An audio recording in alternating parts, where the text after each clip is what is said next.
Assalamualaikum warahmatullahi wabarakatuh. Halo semuanya, perkenalkan nama saya Puspita Elvina Bersari. Saya dari kelas 10-4 dengan bernomor absen 28. Nah, kali ini saya akan menjelaskan secara singkat tentang siklus atau daur nitrogen.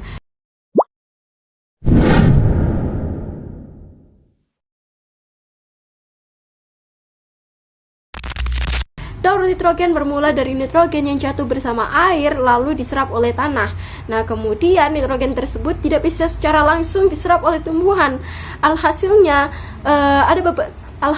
ada beberapa tumbuhan yang bisa menyerap nitrogen tersebut, yaitu tumbuhan yang bersimbiosis dengan rhizobium. Nah, bakteri rhizobium tersebut akan mengikat nitrogen melalui tumbuhan yang mengandung amino. Nah, kemudian amino tersebut akan menjadi atau diubah oleh bakteri rhizobium menjadi amonium. Lalu amonium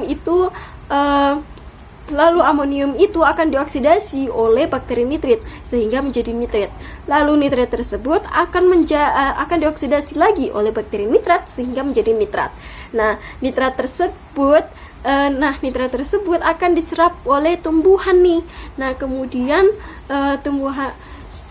Kemudian sehingga terjadilah proses asimilasi. Lalu setelah proses asimilasi tentunya nitrogen yang tersimpan di dalam tumbuhan tersebut akan pasti membuat atau terjadinya protein atau adanya protein. Nah, protein yang ada pada tumbuhan itu disebut dengan protein nabati. Lalu kemudian biasanya kita atau para hewan itu pasti memakan tumbuhan. Nah, pastinya protein tersebut akan berpindah kepada kita atau para hewan. Jika itu berpindah kepada hewan, itu akan ada perubahan protein lagi, yaitu protein yang awalnya dari protein nabati menjadi protein hewani.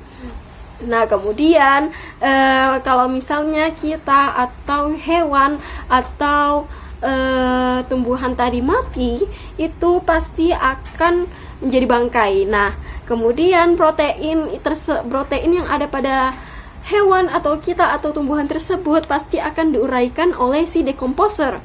Dekomposer itu bisa berupa fungi ataupun bakteri. Lalu hasil penguraian tersebut akan menjadi amonium lagi. Nah, kemudian amonium ini akan dioksidasi lagi menjadi nitrit ataupun nitrat. Nah, kemudian nitrat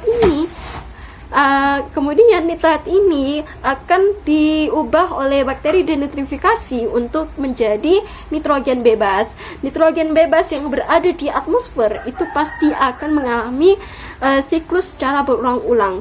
Nah, kemudian demikian penjelasan singkat saya Puspita Elvina Bersari. Mohon maaf jika ada persalahan kata dari kata-kata saya. Wabillahi taufiq wal hidayah. Wassalamualaikum warahmatullahi wabarakatuh.